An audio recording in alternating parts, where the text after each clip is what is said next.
So now continues this parting from the four attachment. The first one, if you have attachment to this life, you're not Dharma practitioner.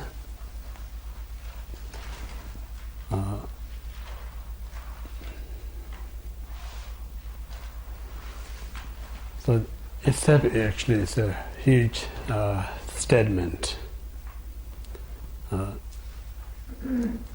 It's also important address this issue. Many of us kind of innocence practitioner, if we caught up in a wrong view, then all this effort that we put name of the Dharma can be very dangerous. So every effort that we put to practice Dharma, make sure it's worthwhile and beneficial. That's so important. So when we kind of examining ourselves, where I'm heading when I practice Dharma, it helping me to reduce my mental afflictions, the result of practice Dharma, or it increasing my mental affliction, the result of the Dharma. So important to examining. Most of the case, statistically, people actually increase mental affliction, the result of Dharma. The reason, because of attachment to this life, nothing else. I mentioned this morning, we're not saying you should not enjoy your life. Buddhists never abandoned or objection enjoyment, because the Buddhist path is to bring enjoyment. So what we try to kind of cross the message is like, don't we ruin your enjoyment. So what ruin our enjoyment is the clinging, attachment. Because the moment we have attachment, so this attachment is like a kind of throw up. Like when you mud in the water, more you throw up, that water becomes like more muddy. So something like this attachment that throws things up, then it becomes like more muddy in our mind, such as this mud of anger comes from there, mud of jealousy comes from there, mud of ego comes from there. So in this reason, sometimes I myself feel that way. Also I notice some other people. I'm not talking about judgmental things. First, people come into the Dharma, innocence, sincerely kind of want to kind of practice Dharma, want to be a better person. Then year after year, become more arrogant, more jealous, more competing, actually get worse. That's not supposed to be, Come into Dharma, try to be a better person, then and you get worse. So that's the reason I'm saying it can be dangerous. So only who can accurate that is yourself. You need to be constantly kind of examining yourself whether my Dharma is going in the right directions or my Dharma is going in the wrong directions. So if you see yourself, you have a power to rescue yourself. If you're not examining, then our defilement is so smart. They're so smart because they're really easy to manipulate you, almost like you're a smart partner.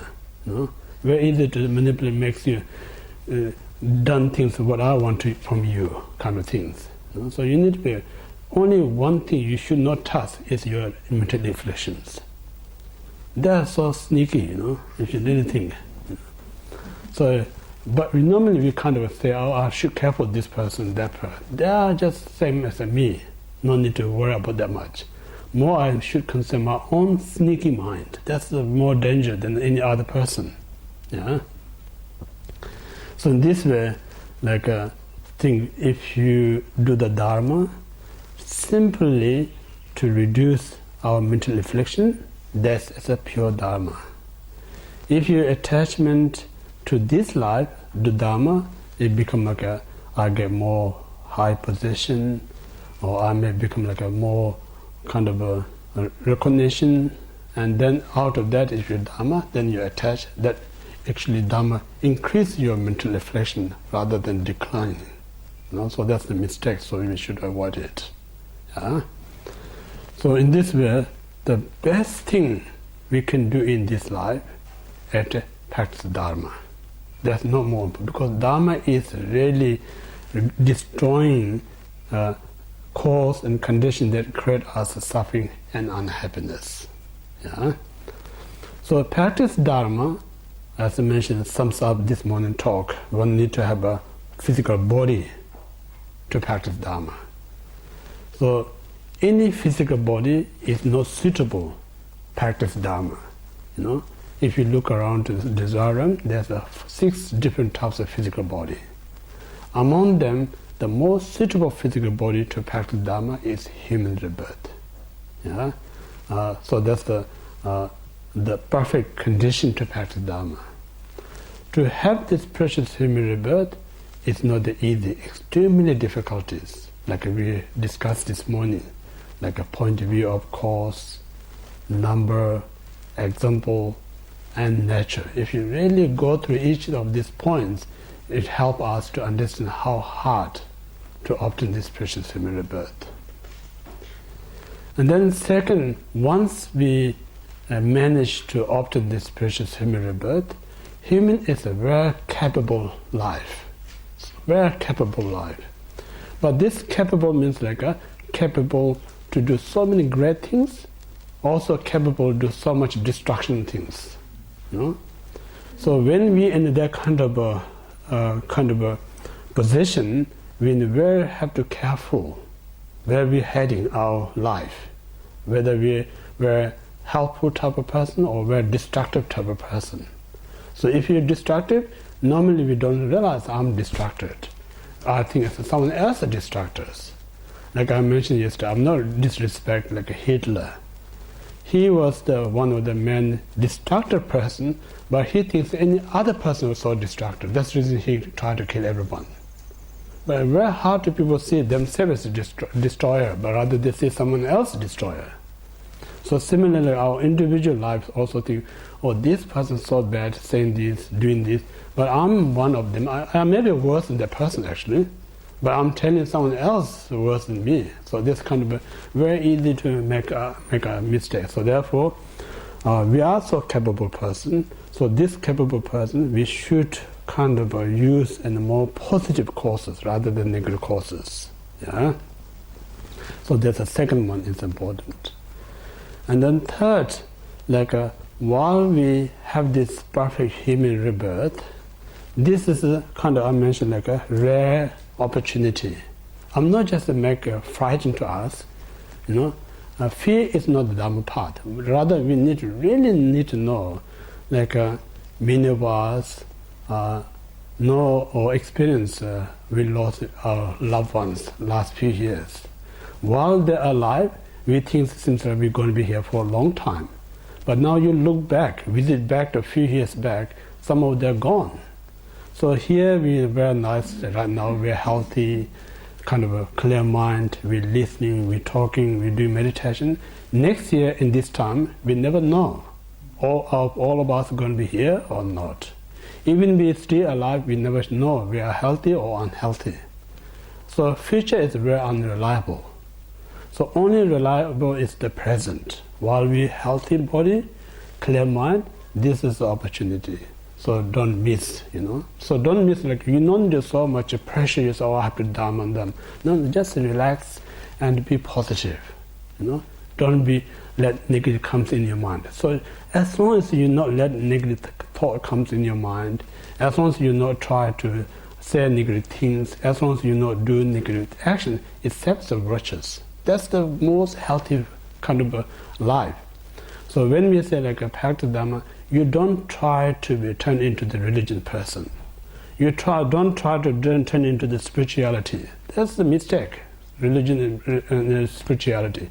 Just be logical with life. That's so important, Because we're talking about the world problem caused by religion people.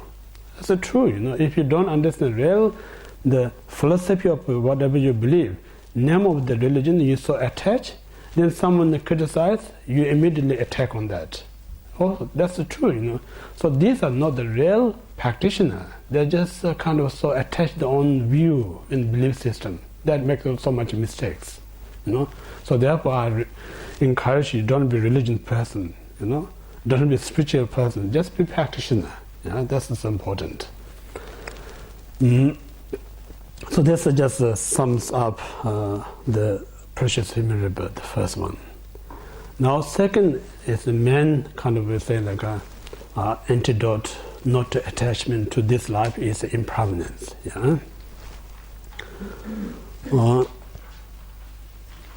So impermanence,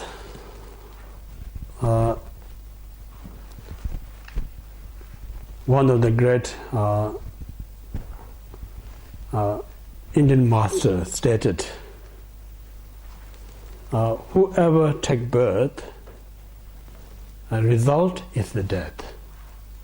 So there's no one who came and never die, never exist. Anyone who came in the past, like if you look at the human history, so many famous people came. Politicians famous, politically famous, spiritually famous, and all sorts of things. Now they're just history. And then if you look at all the landscapes, millions of years back, this planet is a totally different shape than what we see now. And then millions of years later, going to be completely different things. There's nothing stay as the same, constantly changes. So in this way, what really important, like I was talking, is like sometimes we not living the reality. We just live with our illusion state. Illusion is not the truth. Illusion is just made up our own mind.